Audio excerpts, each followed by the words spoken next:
আমার নতুন বিবাহ হয়েছে, কিন্তু আমার স্বামী বিদেশে থাকেন। আমি সবসময় তার কথা ভেবে অস্থির থাকতাম, আর এই অস্থিরতার জন্য রাতে ঘুমও আসত না। একদিন বিশেষভাবে মনটা খুবই অশান্ত হয়ে উঠল, তাই আমার স্বামীর ফোন নম্বরে আমার কিছু ছবি পাঠিয়ে দিলাম। কিন্তু সেই ছবি ভুল করে আমার ভাতিজা কুনালের নম্বরে চলে গেল। ছবি দেখে সে একটু থমকে গেল, আর এরপর সে হঠাৎ আমার ঘরে এসে উপস্থিত হল। তারপর সে আমাকে, বন্ধুরা, আজকের গল্পটা অনেক বেশি স্পেশাল, আশা করছি তোমাদের ভালো লাগবে। গল্পগুলো ভালো লাগলে ভিডিওটি লাইক, শেয়ার এবং চ্যানেলটি সাবস্ক্রাইব করো প্লিজ। রাতে আমার মন আরও অস্থির হয়ে উঠল, তাই আমি আমার স্বামী রাহুলকে ফোন করে জিজ্ঞেস করলাম, কবে আসবে তুমি, কারণ সে অনেক দিন ধরে বিদেশে রয়েছে। রাহুল জানালো যে এখনই ছুটি পাচ্ছে না, কিছু মাস আরও লাগবে। আমি শুনে বেশ চিন্তিত হয়ে পড়েছিলাম। আমি জিজ্ঞেস করলাম, তুমি ফিরে আসতে চাইছো না কেন? সে বলল, দয়া করে বুঝতে চেষ্টা করো, আমাদের পরিবারের পরিস্থিতি তখনই ভালো হবে যখন আমি কঠোর পরিশ্রম করব। যদি আমি ছুটি নিয়ে আসতে থাকি, তাহলে আমার চাকরি হারানোর সম্ভাবনা রয়েছে। একটু অপেক্ষা করো, আমি খুব শীঘ্রই ফিরে আসব। শুনে আমার মন ভেঙে গেল, কিন্তু আমি তাতেও অটল ছিলাম। সে বলল, কেবল কিছু মাস অপেক্ষা করো।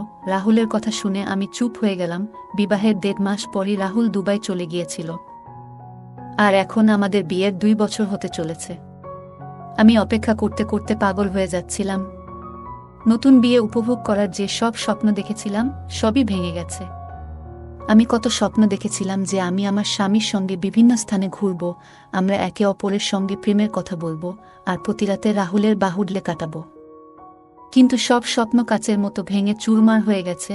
রাহুলও তার হতাশার কথা বলতো, সবসময় বলতো যে সে আর থাকতে পারছে না এবং খুব শীঘ্রই বাড়ি ফিরে আসবে। তখন আমার মনে আশা জেগে উঠত যে খুব শীঘ্রই রাহুল ফিরে আসবে। কিন্তু অপেক্ষা করতে করতে 2 বছর পার হয়ে গেল এবং রাহুল এখনো ফিরে আসেনি।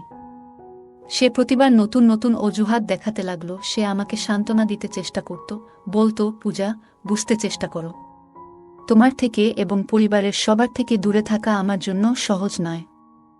কিন্তু যারা বিদেশে থাকে তাদের জন্য আয় রোজগার করাটা সহজ কাজ নয়। যদি ছুটি না পাই, তাহলে কিভাবে আসব? বিয়ের পর থেকেই রাহুলের থেকে দূরে থাকছি। কঠিন হলেও নিজেকে বুঝিয়ে সময় কাটাচ্ছিলাম। কিন্তু যত দিন যাচ্ছিল, আমার জন্য স্বামীর অনুপস্থিতিতে থাকা আরও কষ্টকর হয়ে উঠছিল। আমার সমস্ত আবেগই রাহুলের জন্য ছিল, আর বিবাহের সেই অল্প কিছু সময়ে যে ভালোবাসা সে আমাকে দিয়েছিল, তাতে আমি যেন তার প্রেমে একেবারে মগ্ন হয়ে পড়েছিলাম। ওর ছাড়া এক মুহূর্ত কাটানো আমার পক্ষে কল্পনা করা কঠিন হয়ে পড়েছিল। কিন্তু রাহুল বিয়ের 1.5 মাস পরেই বলল, আমি দ্রুত ফিরে আসব। আমরা একসঙ্গে নতুন একটি জায়গায় থাকব। কিন্তু বিয়ের পর মাত্র 1.5 মাস একসঙ্গে থাকার পর থেকেই আমি একা। এখন এমন মনে হয় যেন আমি এখনও অবিবাহিত। আমার স্বামীও দূরে বসে আমার জন্য মন খারাপ করত, কিন্তু তার এই মন খারাপের বা আমার যত্ন নেওয়ার কি লাভ, যদি সে আমার কাছে না থাকে?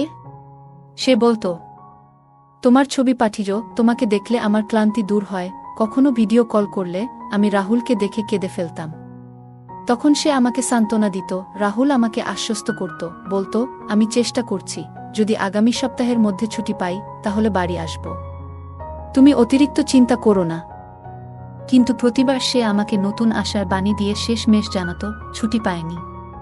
তার যাওয়ার পর থেকে নিজেকে সাজানো গোছানো বন্ধ করে দিয়েছিলাম। যখনই রাহুল ভিডিও কলে আমার মলিন মুখ দেখত, তখন তার মনও খারাপ হয়ে যেত।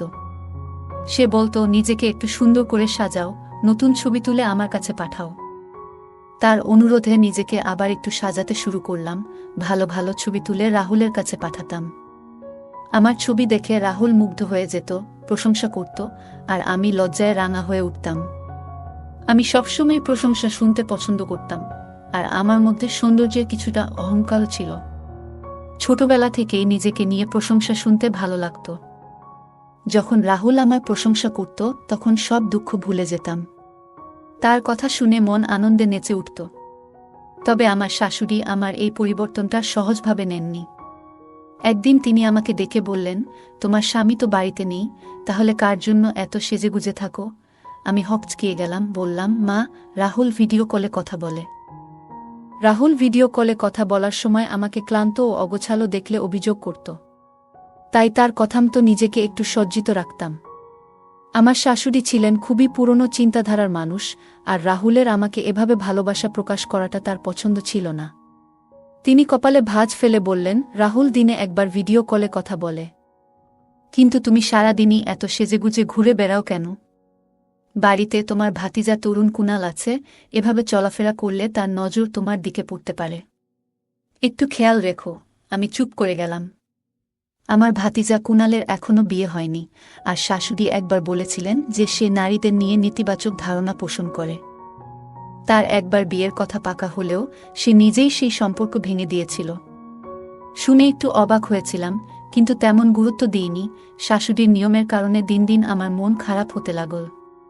যখনই রাহুলের ফোন আসত, আমি কাঁদতাম আর বলতাম, তোমার মা এখন আমার সাজগোজের উপরও নিয়ন্ত্রণ চাপিয়ে দিয়েছেন। রাহুল আমাকে শান্ত করার চেষ্টা করত, বলতো, এ নিয়ে ভাবো না, মা যা বলছেন ঠিকই বলছেন। তুমি আমার স্ত্রী, আমার উপস্থিতিতে সাজগোজ করলে ভালো লাগে। বাড়িতে আমার ছোট ভাতিজা রয়েছে, তাই এই বিষয়ে একটু খেয়াল রাখলে ভালো হয়। তুমি তো জানি সে এখানে থেকেই বড় হয়েছে। রাহুলের কথাগুলো শুনে আমার মন খারাপ হয়েছিল। এমন মনে হলো যেন সেও আমার উপর পুরোপুরি ভরসা করতে পারছে না। আমি ছিলাম একজন সুন্দরী মেয়ে, সাজলে আরও সুন্দর লাগত।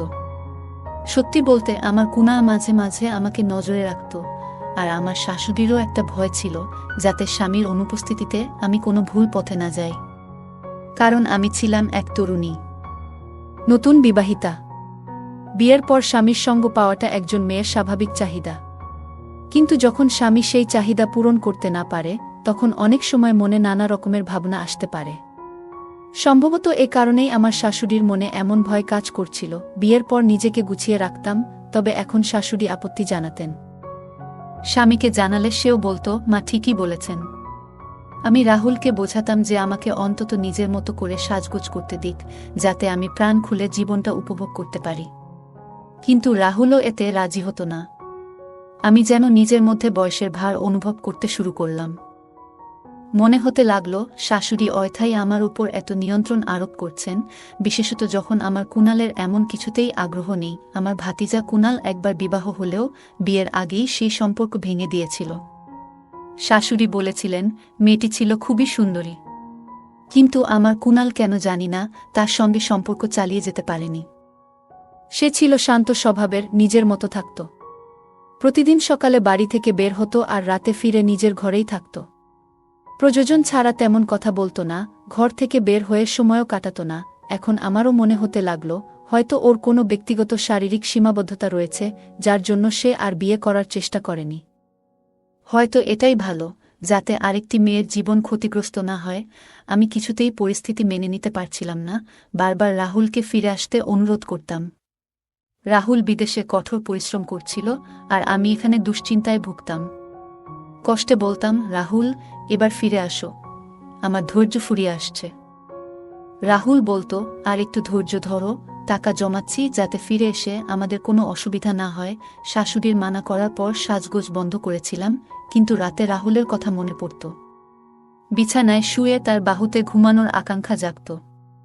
অতিরিক্ত কষ্ট পেলে স্নানে যেতাম, নিজের ছবি তুলতাম এবং নিজেকে দেখে ভালো লাগত। এভাবে চলতে চলতে আমি কখন যে ভেতরে ভেতরে দুর্বল হয়ে পড়েছি তা নিজেই বুঝিনি। এখন বেশিরভাগ সময় একা থাকলে নিজেকে ব্যস্ত রাখার জন্য নানাভাবে ছবি তুলতাম। আস্তে আস্তে এই অভ্যাসটা এমন পর্যায়ে পৌঁছে গিয়েছিল যে আমার পক্ষে এটি নিয়ন্ত্রণ করা কঠিন হয়ে পড়ছিল। একদিন আবেগের মুহূর্তে এমন কিছু করে ফেললাম যা সাধারণত কেউ সহজে করেন না। মনে হচ্ছিল রাহুল আমার সৌন্দর্যকে মুগ্ধ হয়ে দেখুক, এই আকাঙ্ক্ষাই আমাকে বিচলিত করছিল। নিজের সিদ্ধান্তগুলো নিয়ে ভাবার সময় পাইনি, আর এই ছোট্ট পদক্ষেপেই আমার জীবনে বড় পরিবর্তন আসতে শুরু করল। আমার শাশুড়ি সবসময় আমার দিকে কৌতূহলভরা নজরে তাকিয়ে থাকতেন। বেশিরভাগ সময় আমি নিজ ঘরে কিংবা একা থাকলে তার চোখে কিছুটা সন্দেহ ফুটে উঠত। মাঝে মাঝে তিনি কিছু প্রশ্ন করতেন, আর মুখের অভিব্যক্তিতে যেন মনের ভাব প্রকাশ পেত। একদিন হঠাৎ আমার মোবাইল নষ্ট হয়ে গেল, আর আমি খুবই চিন্তায় পড়ে গেলাম। ছবি তোলার যে নতুন শখ আমার মধ্যে জন্মেছিল সেটা যেন আমার নিত্যদিনের সঙ্গী হয়ে গিয়েছিল। মোবাইল ঠিক করানোর জন্য দোকানে দিতে হতো, আর তাতে আমার কিছু ব্যক্তিগত ছবি ছিল। যদি কেউ দেখে ফেলত তাহলে বড় বিপদে পড়তে হতো। রাহুল একদিন শাশুড়ির ফোনে কল করেছিল, আর সেই সুযোগে আমি মোবাইল নষ্ট হয়ে যাওয়ার বিষয়টা জানালাম। রাহুল বলল, কোনো চিন্তা করো না, তোমার মোবাইলটা কুণালকে দিয়ে দাও, সে তো তার বন্ধুর দোকান থেকে ঠিক করিয়ে আনতে পারবে। তার কথায় আমি একটু স্বস্তি পেলাম, কারণ আমার কুণাল এমন কেউ ছিল না যে আমার ব্যক্তিগত ব্যাপারে ঢু মারবে।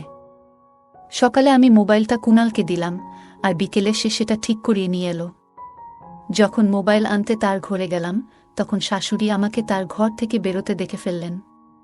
তারপরই আমাকে ডেকে প্রশ্ন করলেন, কেন আমি কুণালের ঘরে গিয়েছিলাম। আমি ব্যাখ্যা করলাম, মা, আমার মোবাইল নষ্ট হয়েছিল, সেটাই ঠিক করানোর জন্য তাকে দিয়েছিলাম। কিন্তু আমার কথায় তিনি সন্তুষ্ট হলেন না। এরপর তিনি এমন কথা বললেন যা আমাকে চিন্তায় ফেলে দিল। তিনি বললেন, তুমি যেন অদ্ভুত সব কাজ করছো আজকাল। কখনো সাজুগুজু করে বাইরে চলে আসছো, আবার কখনো নিজের ঘরে দরজা বন্ধ করে রাখছো, আর বাথরুমে ঢুকলে অনেক দেরি করো। আমি বেশিরভাগ সময় বাথরুমে কাটালে শাশুড়ি খেয়াল করতেন এবং আমাকে নিয়ে নানা মন্তব্য করতেন। আমি অবাক হয়ে তার দিকে তাকিয়ে ভাবতাম, কেন তিনি এত ছোটখাটো ব্যাপারেও আমার উপর নজর রাখছেন। মনে মনে চিন্তা করতাম, তার আসল সমস্যা কি। আমার কোনো কাজই যেন তার কাছে সহ্য হয় না। তবে সত্যি বলতে তিনি জীবন সম্পর্কে অনেক কিছু জানতেন এবং অভিজ্ঞতা সম্পন্ন একজন ছিলেন। তিনি বুঝতে পারছিলেন যে আমার মধ্যে পরিবর্তন আসছে এবং হয়তো ভাবছিলেন আমি আমার স্বামীর অনুপস্থিতিতে যেন বিভ্রান্ত হয়ে না যাই। এরপর আমি তার কথাগুলো পাত্তা না দেওয়া শুরু করলাম। প্রতিদিন রাতে শাশুড়ি ঘুমানোর আগে এক গ্লাস দুধ পান করতেন। একদিন তাকে দুধ দিতে তার ঘরের দিকে যাচ্ছিলাম। দরজার কাছে পৌঁছে হঠাৎ ভেতরে কথা শোনা গেল এবং অবাক হয়ে শুনলাম যে আমার নামও আলোচনা হচ্ছিল। আমি চুপ করে দরজার বাইরে দাঁড়িয়ে থাকলাম। ভেতরে শাশুড়ি আর কুণাল দরজা বন্ধ করে গোপনে কথা বলছিলেন, আর তাদের কথাগুলো শুনে আমি স্তব্ধ হয়ে গেলাম। মনে হচ্ছিল তাদের কথাগুলো ভীষণ বিস্ময়কর ও অপ্রত্যাশিত ছিল। কিছুক্ষণের জন্য আমার ইচ্ছে হলো ভেতরে ঢুকে কথা বলি, তবে মিথ্যে ঝামেলা বাড়াতে চাইনি। আমি খুব চিন্তিত হয়ে নিজের ঘরে এসে মাথা ধরে বসে পড়লাম। এইসব ভাবতে ভাবতেই পাগল হয়ে যাচ্ছিলাম। আমি সবসময় আমার কুণালকে সোজাসাপটা একজন মানুষ মনে করতাম, কিন্তু আমি জানতাম না তার মধ্যে এমন কিছু ভাবনা থাকতে পারে। লজ্জায় আমার অবস্থা খারাপ হয়ে যাচ্ছিল, স্বামীকে এসব জানাতে লজ্জা লাগছিল। রাতটা পুরোপুরি টেনশনে কেটেছিল। ঘুম না আসায় মোবাইলটা হাতে নিয়ে নিজের একটা ছবি দেখতে লাগলাম। মনে হঠাৎ খেয়াল এলো, এই ছবিটা আমার স্বামীকে পাঠাই। পরের মুহূর্তেই একটা সুন্দর আমার স্বামী রাহুলের নম্বরে পাঠিয়ে দিলাম। কিন্তু পরক্ষণেই বুক ধক করে উঠল, কারণ ভুলবশত ছবিটা আমার ভাতিজা কুণালের নম্বরে পাঠিয়ে ফেলেছিলাম। সময় দেখলাম রাত তখন 2টা। ভাবলাম এই সময় নিশ্চয়ই আমার কুণাল ঘুমিয়ে আছে, কিন্তু সকাল পর্যন্ত অপেক্ষা করতে পারবো না। যদি সে জেগে ওঠে আর ছবিটা দেখে ফেলে, তবে তার সামনে চোখ তুলতে পারবো না। ছবি এমন কিছু ছিল না যা অন্য কেউ দেখলে ভালো লাগত। আমার কিছুই বুঝে উঠতে পারছিলাম না কি করব। ঘরে পায়চারি করতে লাগলাম। চিন্তা করতে করতে মাথা কাজ করা বন্ধ করে দিচ্ছিল। আমার মনে তখন একটাই ভয়, যদি সেই ছবিটা আমার কুণালের ফোনে থেকে যায়, তবে একেবারে অপ্রস্তুত পরিস্থিতি তৈরি হবে। যদিও নিজের ফোন থেকে আমি ছবিটা ডিলিট করে দিয়েছিলাম, কিন্তু এই প্রযুক্তির যুগে ডিলিট করা ছবি আবারও দেখা যেতে পারে। ভাবলাম কুণালের ঘরে গিয়ে সরাসরি তার ফোন থেকে ছবিটা মুছে ফেলা যায় কিনা। তবে এমন কিছু করলে হয়তো সে আমাকে ভুলভাবে দেখবে। তবু সাহস করে ঘর থেকে বাইরে তাকালাম। পুরো বাড়িতে তখন এক অদ্ভুত নিস্তব্ধতা। সবাই নিজ নিজ ঘরে নিশ্চিন্তে ঘুমিয়ে আছে, আর আমার মন পুরোপুরি অশান্ত। কুণালের ফোন থেকে ছবি ডিলিট না করা পর্যন্ত যেন মনে শান্তি পাচ্ছিলাম না। অবশেষে ধীরে ধীরে পায়ে হেঁটে কুণালের ঘরের দিকে এগোলাম। বুকটা ভয় আর উৎকণ্ঠায় জোরে জোরে ধুকপুক করছিল। যদি শাশুড়ি বা শ্বশুর আমাকে এভাবে দেখে ফেলে, তাহলে সন্দেহ করবে। নিঃশব্দে পা ফেলে কুণালের ঘরের দরজার কাছে পৌঁছলাম। ঘরটা ছিল অন্ধকার।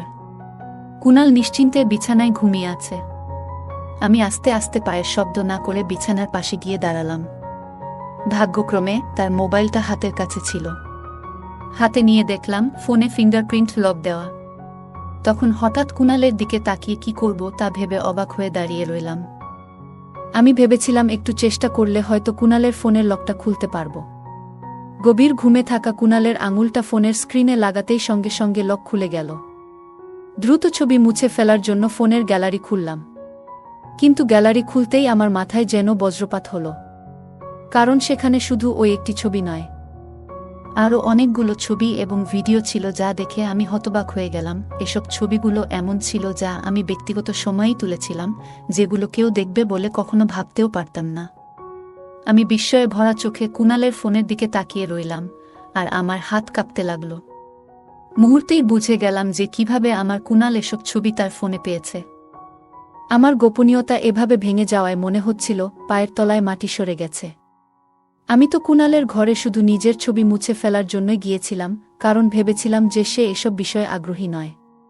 কিন্তু আসলে তার ফোনে আমার অনেক ব্যক্তিগত ছবি জমা ছিল। সেদিনের মতো একটা বড় ধাক্কা আগে কখনো খাইনি। আরও জানলাম যে সে আমার শাশুড়ির কাছে গিয়ে আমার নামে নানান বাজে কথা বলে, যেন আমার চরিত্র নিয়ে সন্দেহ তৈরি করতে চায়। তখন আমি জানতাম না যে আমার ভাতিজা কুণাল আমার ব্যক্তিগত ঘরের এবং বাথরুমের বিষয়েও জানে। তবে তার ফোনে নিজের ছবি দেখে বুঝতে পারলাম যে সে আমার সবকিছুই নজরে রেখেছিল। ছবিগুলো ডিলিট করতে করতে হঠাৎ আমার কুণাল ঘুম থেকে উঠে আমাকে দেখে হতভম্ব হয়ে গেল। সে আমার হাতে তার ফোন দেখে দ্রুত ফোনটা ছিনিয়ে নিল। বিরক্ত হয়ে জিজ্ঞেস করল, তুমি এই সময় আমার ঘরে কি করছো? তার ব্যবহার দেখে আমার রাগ বেড়ে গেল। বললাম, কিভাবে সাহস হয় আমার এই ছবিগুলো রাখার? আমি এই বাড়ির বউ। তুমি এত নিচু মানসিকতার কেমন মানুষ? সে হাসতে লাগল, যেন এসব তার কাছে মজার বিষয়। বলল, আমি তো কোনো ছবি তুলিনি, তুমি নিজের ঘরে আছো, কিভাবে তুলব আমি? এ কথা শুনে আমি হতভম্ব হয়ে গেলাম, আর তার আসল উদ্দেশ্য তখন পুরোপুরি পরিষ্কার হয়ে গেল। কুণালের মিথ্যে কথা শুনে আমার রাগ আরও বেড়ে গেল। সে বলল, এই ছবিগুলো তুমি নিজেই তুলে আমাকে দিয়েছ। আমি রেগে বললাম, কিভাবে ভাবছ আমি এমন ছবি তোমাকে পাঠাবো? এরপর বললাম, যা হয়েছে হয়েছে, সব ছবি মুছে ফেলো, নইলে আমি সব বলবো। কিন্তু কুণাল নির্বিকারভাবে পানি খেতে লাগল। তার এই আচরণে আমার রাগ আরও বাড়ল। আমি জোর দিয়ে বললাম, এখনই আমার সামনে সব ছবি ডিলিট করো। কিন্তু কুণাল বলল, এই ছবিগুলো মুছব না। তোমার স্বামীকে সব বলবো যে তুমি বিশ্বস্ত নও। সে আমাকে ভয় দেখিয়ে বসে রইল। আমি পাল্টা বললাম, আমার স্বামী সব জানে, এই ছবিগুলো আমি নিজের জন্য তুলেছিলাম। কুণাল মুচকি হেসে বলল, তবে এই ছবিগুলো আমার কাছে এলো কিভাবে? সে দেখালো, যখন আমার ফোন ঠিক করছিল তখন ছবিগুলো পেয়েছে। আমি বুঝলাম এই পরিস্থিতিতে আমার স্বামী